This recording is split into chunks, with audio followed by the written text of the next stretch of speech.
Hello' everyone, বৰ্ণালী সৰু পাকঘৰলৈ আজি বনাবলৈ লৈছোঁ ভেড়াৰ মাংস। দীপাৱলীৰ অমাৱস্যাত যিহেতু ভেড়াৰ মাংস খাব লাগে আৰু সেইকাৰণে আজি ময়ো ভেড়াৰ মাংস লৈ আহিছোঁ আৰু মই ইয়াতে 3 পোৱা ভেড়াৰ মাংস লৈ লৈছোঁ। তো আহক ফ্ৰেণ্ডছ, মই আজি কেনেকৈ ভেড়াৰ মাংস বনাওঁ ৰেচিপিটো আপোনালোকৰ লগত শ্বেয়াৰ কৰোঁ।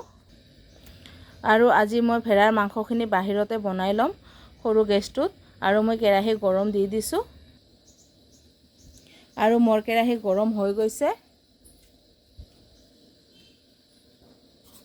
এতিয়া মই এড কৰিছোঁ সৰিয়হ তেল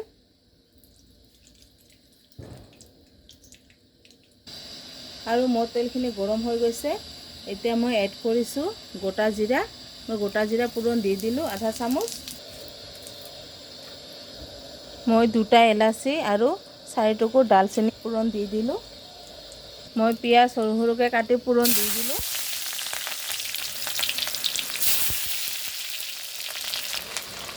মই 3খন তেজপাত দি দিলোঁ।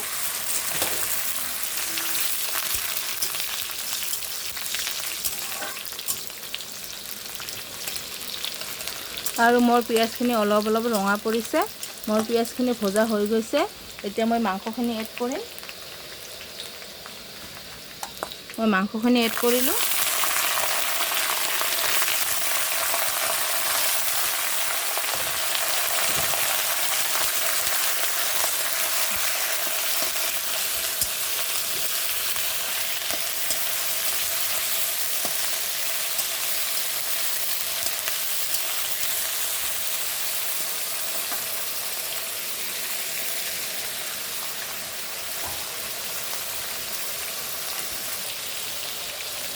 পৰিমাণ অনুসৰি এড কৰিছোঁ নিমখ। মই 2 চামুচ নিমখ এড কৰিলোঁ।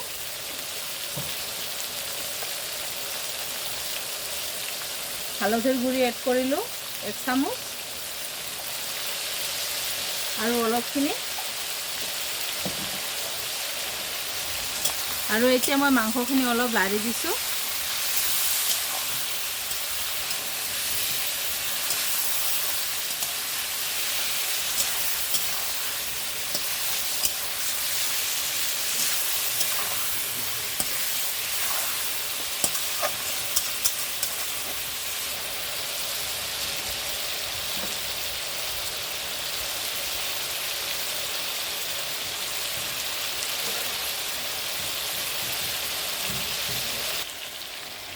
আৰু ইয়াতে মই পেষ্ট কৰি লৈছোঁ 3টা নহৰু, 5টা শুকান জলকীয়া, 3টা পিঁয়াজ আৰু অলপখিনি আদা।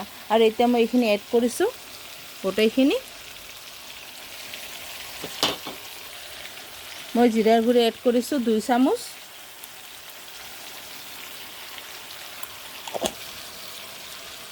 আৰু গোটেই মছলাখিনি এড কৰাৰ পিছত মই মাংসখিনি অলপ লাৰি দিছোঁ।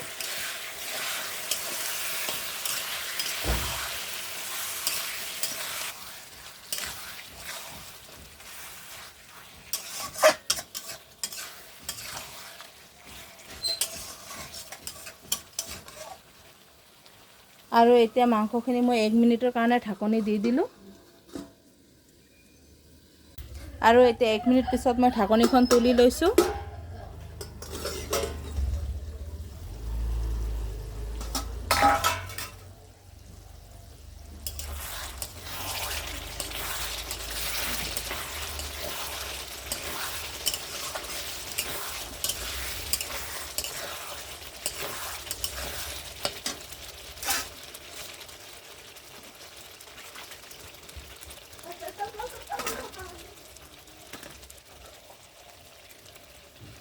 আৰু এতিয়া মই মাংসখিনি এড কৰিছোঁ 3টা আলু। মই 2 টুকুৰকৈ এড কৰিলোঁ। আমাৰ মাংস যিহেতু আলু নহ'লে নচলে, সেইকাৰণে মই মাংসত আলুখিনি সদায় এড কৰোঁ।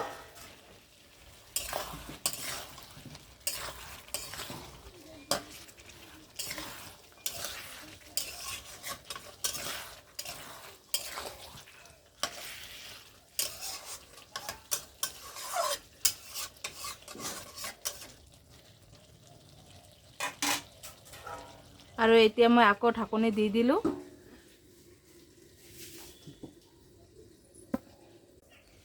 আৰু এতিয়া মই 1 পৰা 2 মিনিট পিছত ঢাকনিখন আকৌ তুলি লৈছোঁ।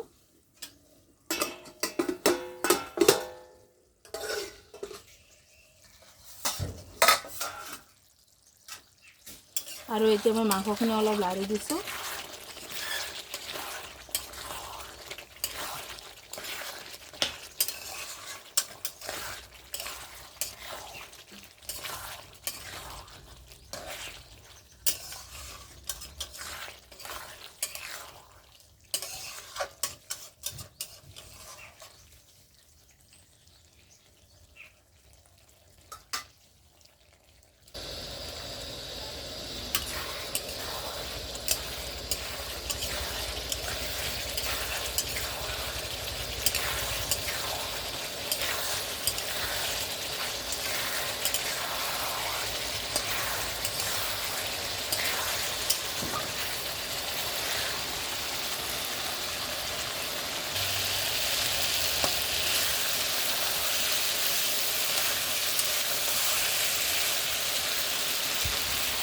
আৰু এতিয়া মই মাংসখিনি সিজিবৰ কাৰণে অলপখিনি পানী এড কৰিছোঁ।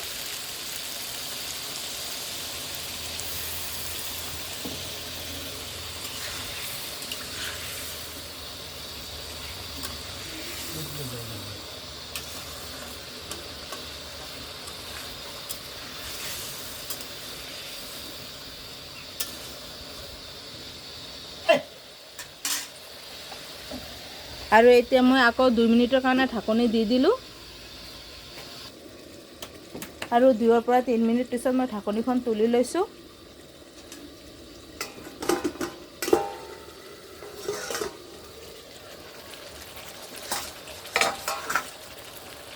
আৰু মোৰ পানীখিনি শুকাই আহিছে। এতিয়া মই ঢাকনি নিদিয়াকৈ মাংসখিনি আকৌ 2 পৰা 3 মিনিট টাইম ভালকৈ ভাজি ল'ম।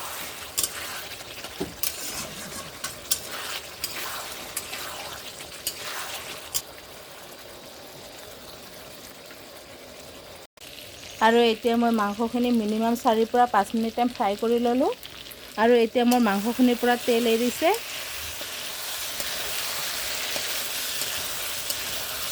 আৰু মোৰ মাংসখিনি ভজা হৈ গৈছে প্ৰায়। এতিয়া মই এড কৰিম পানী।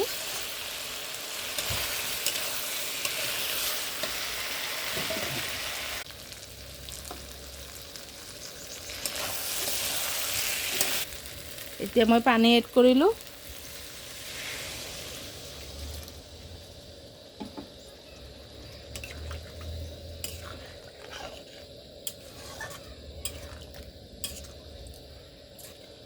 আৰু মই পানীখিনি এড কৰি আকৌ 2 পৰা 3 মিনিট টাইম চব্জিখিনি জাল কৰি ল'ম। মোৰ চব্জিখিনি উতলিছে। এয়া চাওক, মই 2 পৰা 3 মিনিট টাইম চব্জিখিনি জাল কৰি ল'লোঁ। আৰু এতিয়া মই এড কৰিছোঁ 1 চামুচ গৰম মছলাৰ গুড়ি।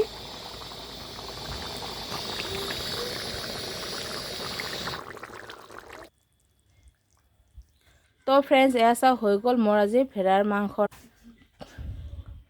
তো মোৰ আজিৰ ভিডিঅ' ইমানখিনিয়ে আছিল। আৰু আজি মোৰ ভিডিঅ'টো ভাল লাগিলে লাইক কমেণ্ট শ্বেয়াৰ কৰিব। আৰু পিছলৈ মোৰ ভিডিঅ' চাবৰ কাৰণে মোৰ চেনেলটো ছাবস্ক্ৰাইব কৰিব। ধন্যবাদ।